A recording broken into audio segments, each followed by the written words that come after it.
آج دکاندار نماز کے لیے کیوں نہیں آتا؟ آذان اس کے کانوں تک ٹکراتی ہے، اللہ اکبر اللہ اکبر، نماز کے لیے نہیں آتا۔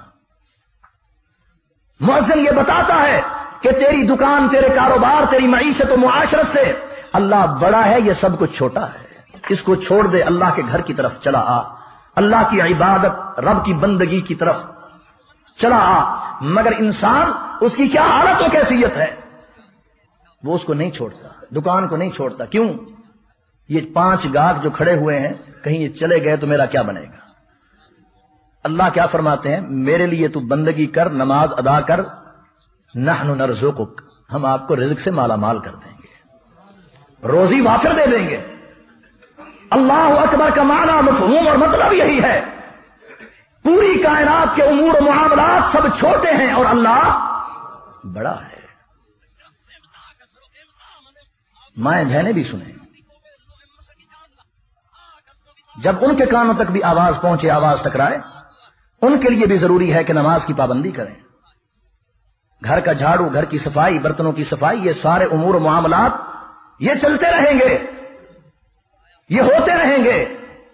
نماز کا وقت نکل گیا تو یہ دوبارہ ہاتھ نہیں آئے گا۔ مگر ہماری حالت کیا ہے؟ نماز کے لیے خود تو مسجد میں آئیں گے، جوان اولاد سوئی ہوئی ہے، جوان اولاد سوئی ہوئی ہے، اس کو اٹھانا گوارا نہیں کریں گے۔ کیوں؟ کس لیے کہ رات کو 2 بجے بیچارہ آخری فلم کا شو دیکھ کے آیا ہے، ساری رات جاگتا رہا ہے، اب اس کو اٹھائیں گے بے آرام ہوگا۔ ماں بیٹی کو بیدار نہیں کرتی، کیوں؟ ساری رات پڑھتی رہی ہے کیا؟ ڈائجسٹ، ناول، ساری رات فلمیں دیکھی، کیبل نیٹ ورک پہ وقت کو برباد کر دیا، ساری رات جاگ جاگ کے۔ اب نماز فجر کا وقت ہے، باپ بیٹے کو، ماں بیٹی کو بیدار نہیں کر رہے، کیوں؟ بے آرام نہ ہو جائیں۔ کیا اس دن کی بے آرامیوں سے بھی یہ بڑی بے آرامی ہے؟ اول شیء یحاسب بہ العبد یوم القیامہ الصلاۃ، الصلاۃ، کل قیامت کے دن سب سے پہلا سوال نماز کے بارے میں ہوگا۔ اے باپ، اے ماں، کیا جواب دو گے اللہ کو اپنے بارے میں، اپنی اولاد کے بارے میں؟ وَأْمُرْ أَهْلَكَ بِالصَّلَاةِ وَاسْتَبِرْ عَلَيْهَا، اللہ نے تم اپنے پیغمبر نبی آخر الزمان محمد الرسول اللہ صلی اللہ علیہ وسلم کو فرما دیا، نماز ادا کیجئے۔ فاطمہ، زینب، رقیہ، ام کلثوم، عائشہ، حفصہ رضوان اللہ علیہن مجمعین، ان کو بیدار کیجئے، نمازوں کا حکم دیجئے، نمازوں کے اوپر لگائی۔ مگر ہماری حالت یہ ہے، اولادیں سوئی ہوئی ہیں۔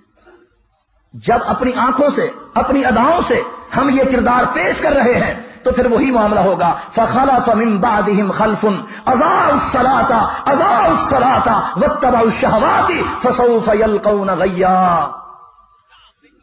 پچھلی قومیں نماز کی پابند، سجود کی پابند، اللہ کو راضی کرنے والی، اللہ کا خوف، اللہ کا ڈر